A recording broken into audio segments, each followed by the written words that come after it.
We welcome you to this edition of the Talk Shop, presented by the Benton Rusty, 308 South 2nd Street in historic downtown Laramie. Perkins Restaurant and Bakery, home of the Trail of Treats. Every Halloween, that's right, they celebrate 9 years with the Talk Shop, 93.5 FM in the University Plaza. That event for youngsters, family too. All year long, we enjoy building what we do through events and celebrations around Laramie, Wyoming. This is the Talk Shop. In Studio 255, guest this morning, Joseph Kibler. Joseph Kibler is gubernatorial candidate for Wyoming in the 2026. That's this year.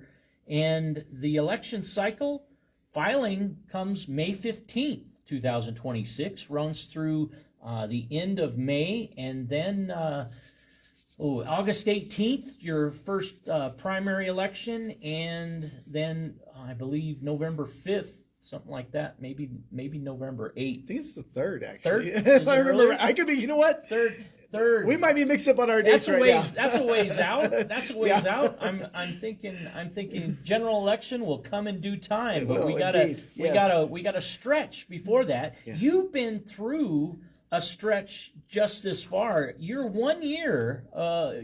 You passed 1 year. Yes. Announced you. I believe from my material, you were the first to announce for the 2026 election campaign. Closely followed, if not the same week, by Brent Bien, and then several candidates have announced their interest since then. Yep. You led the pack. Tell us why.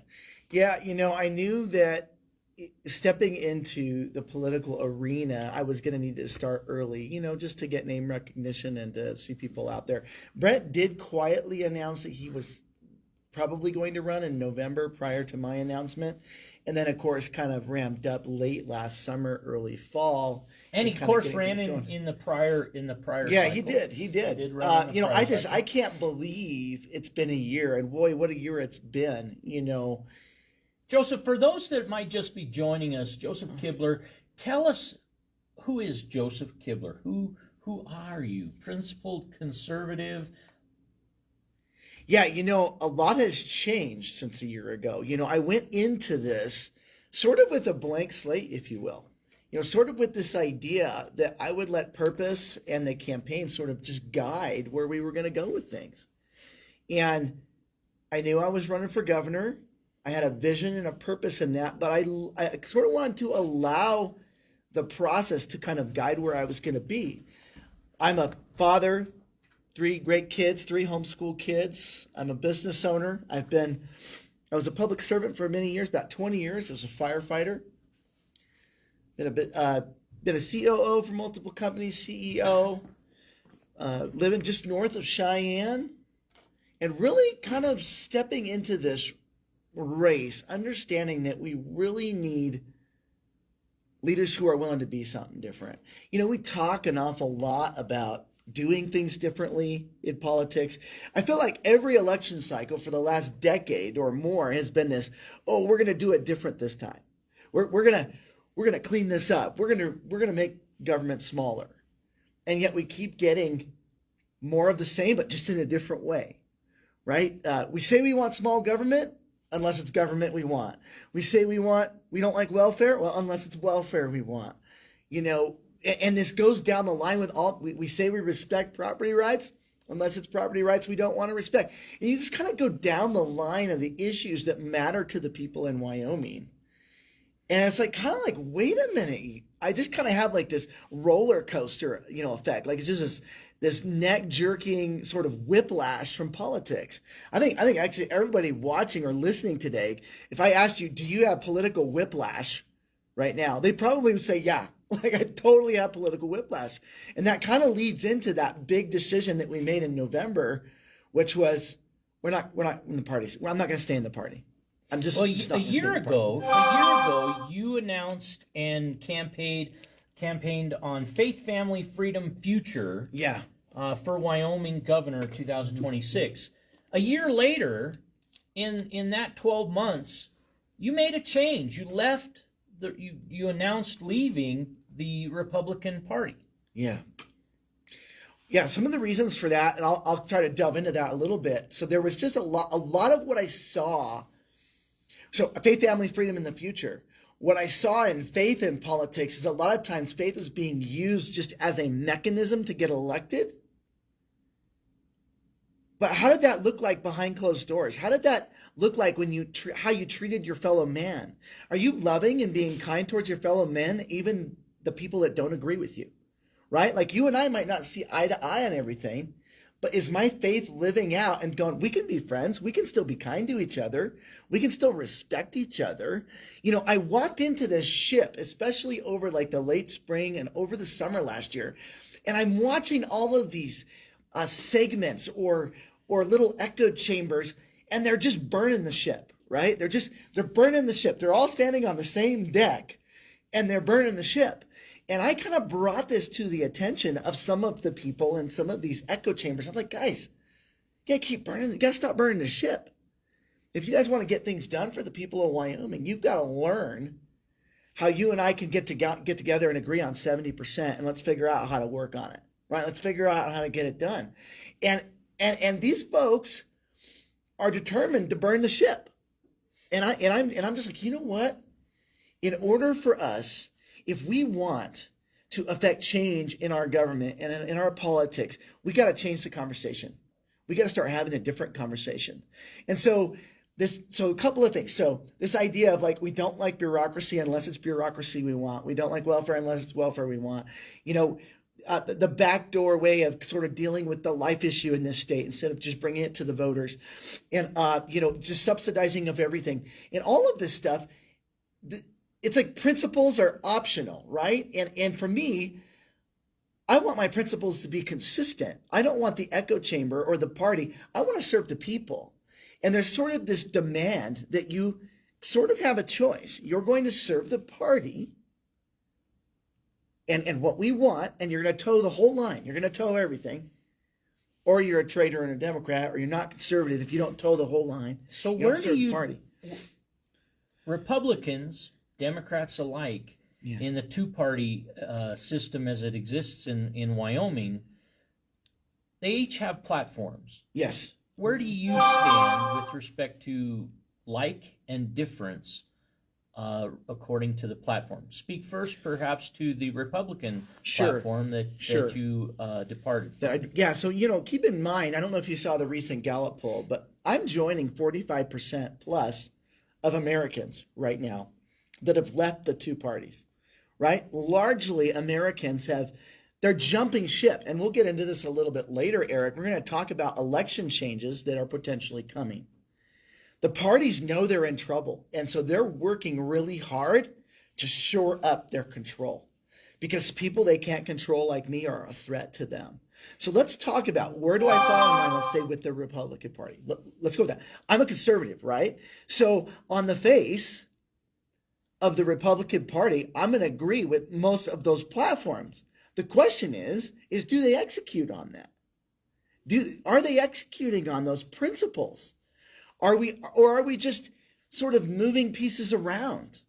You know, one thing that comes to mind is we're sort of changing the definition of things in order for us to approach politics from sort of this populist approach to things. You know, we're sort of changing the definition of socialism and we're calling it capitalism so that we can help people. Maybe that's well intentioned, but it still ends up being socialism.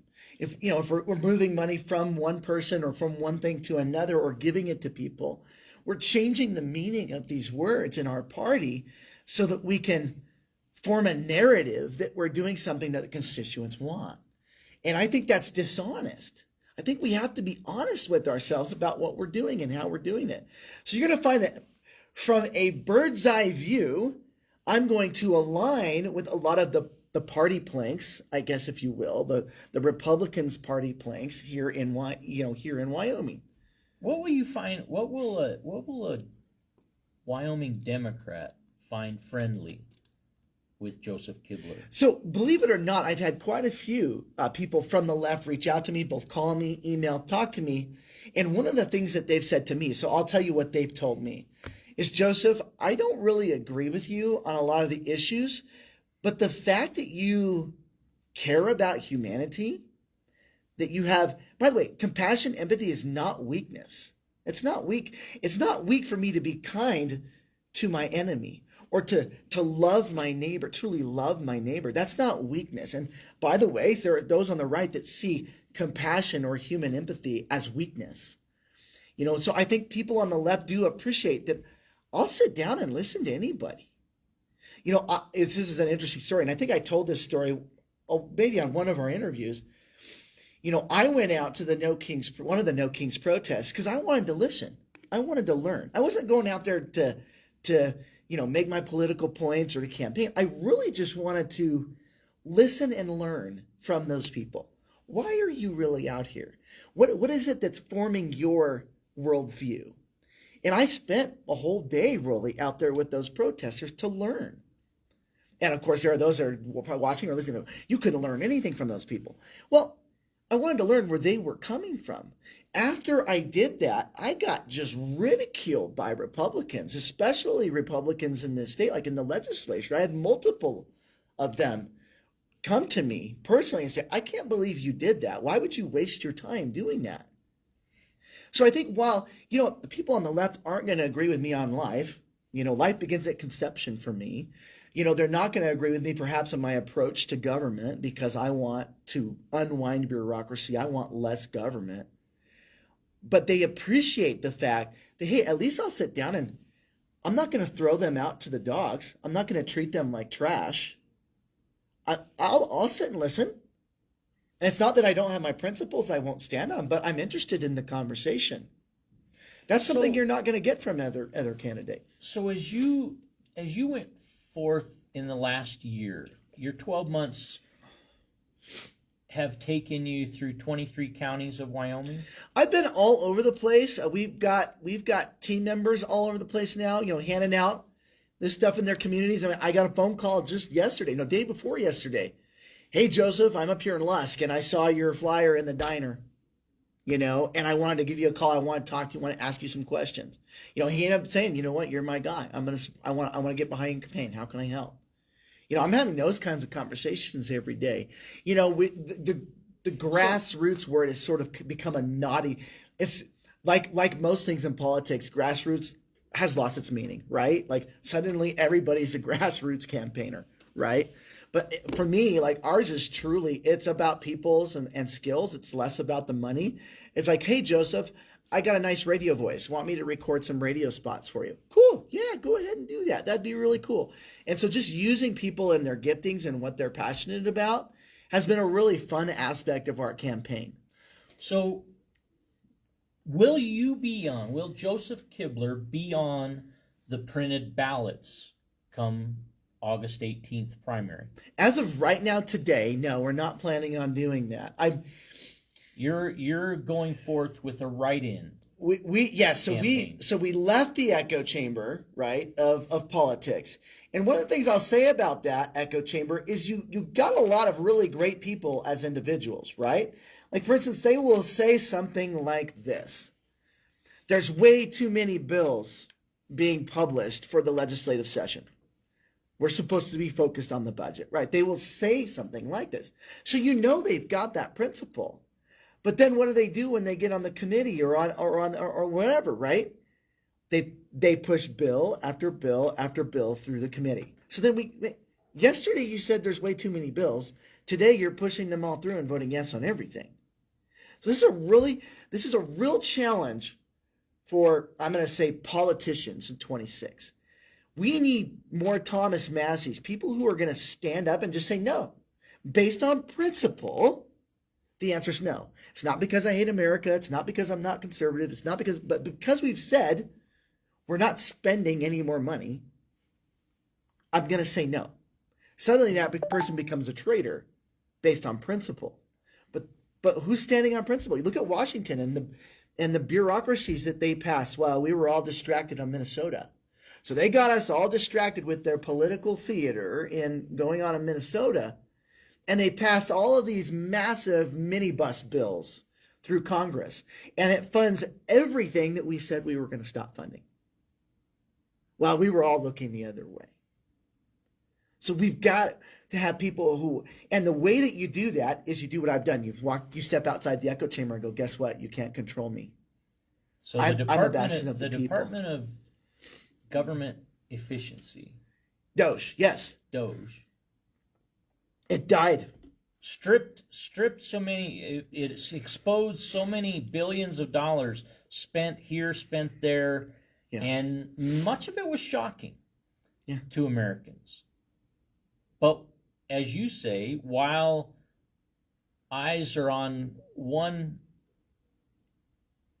story, one happening in the world, the omnibus bills. The man behind the curtain. So with Doge, and if people forget this, we're constantly on the headlines, right? Like we've already forgotten what last week's headline is. We're on this week's headline. Like we've already forgotten. Hopefully, we haven't forgotten about the Epstein files. Those things, the lack of transparency is astounding to me. Well, we won't get into the Epstein files, but think about this. People have forgotten who killed Doge last April. Who killed Doge? This Republican Congress at the behest of President Trump. The people sent Trump and elected this Congress to do Doge. They started getting too close to the truth. And while, yes, Doge is doing little teeny tiny things right here, like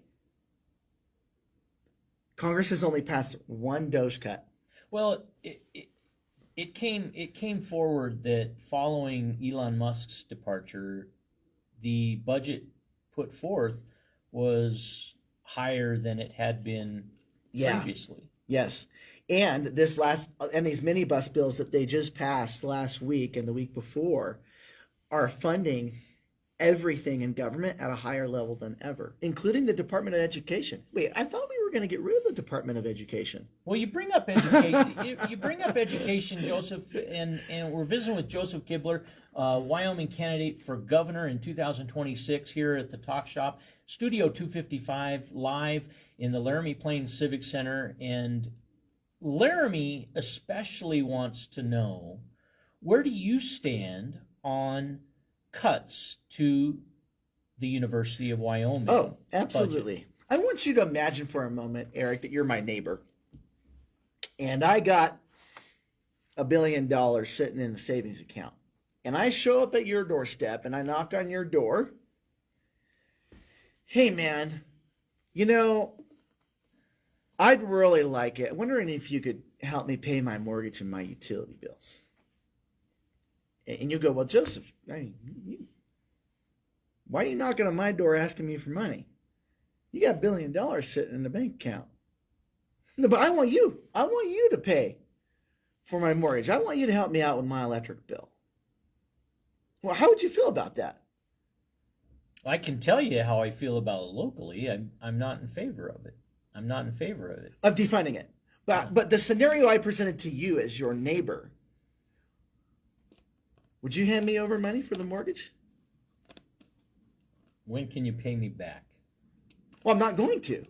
Well, so you're not going to get my help if we can't come to that. Okay. What are you doing for me? Right. Okay. So now let's go to University of Redlands. The guy almost. What am I saying? University of Wyoming. What am I saying? $1 billion in the endowment. $1 billion for those in the audience that might not be aware. 40 to 60 million, depending on who you ask, is proposed for cuts. Now, that largely comes from a group of leaders in elected office who are party to what's identified as the Freedom Caucus. Right. So, yeah, that's where it's coming from. You're totally right. $1 billion in the endowment fund right now is what they've got. Now, I understand these funds are supposed to be for certain things and stuff like that. Contingency. We need those in case things. I hear you on that. I hear you on that. But let's talk about higher education. Let's talk about the facts. When we have institutionalized bureaucracy, like we have with universities across this nation, we have to ask ourselves, why are taxpayers footing the bill? You wouldn't pay my mortgage with no return on as a neighbor. Why are we doing that in government? Why are we doing that in government? And let me ask you this question. So inflation since 1980 has been around 228% or so. Department of Education was formed in 1979, the year I was born, actually. Higher education cost, inflation is almost 5 times that. So the University of Wyoming, to go to school there, inflation in higher education is almost 1,200% as compared to the regular market, which is 228%. How did we get there? How did higher education outpace inflation by almost 5 times over that period of time? Institutionalized bureaucracy, taxpayer dollars. Why is it more expensive now? Because we have been dumping money, millions and millions of dollars into these institutions, and that can be a $10,000 hammer. It's this golden toilet syndrome. We've created an institutional bureaucracy that is out of reach for the people now, unless taxpayers fund it. Now, the question is are we so far down that road that we can no longer turn back? That's a great question. At some point, taxpayers are tired of paying for everything. So as a matter of principle, what would happen is in a free market, University of Wyoming would have to make adjustments to what it costs to go there to something that people can afford. If you take the taxpayers' dollars out, suddenly you're no longer going to be paying $10,000 for a hammer. Instead, you're going to go to Ace Hardware and you're going to buy a $22 hammer. This is government, okay? When you pull the taxpayer dollars out, the free market will decide what should tuition be, what should the overhead be, what should salaries be. Salaries at the University of Wyoming, way higher than the free market. You go into the private sector, where the real world operates. So there you go. I mean, that's why I say, you know what? You got to pull that taxpayer fund. And you know what? They got you framed the question in a multitude of ways. Many in the audience might ask, yes or no. Do you support the cuts? Absolutely.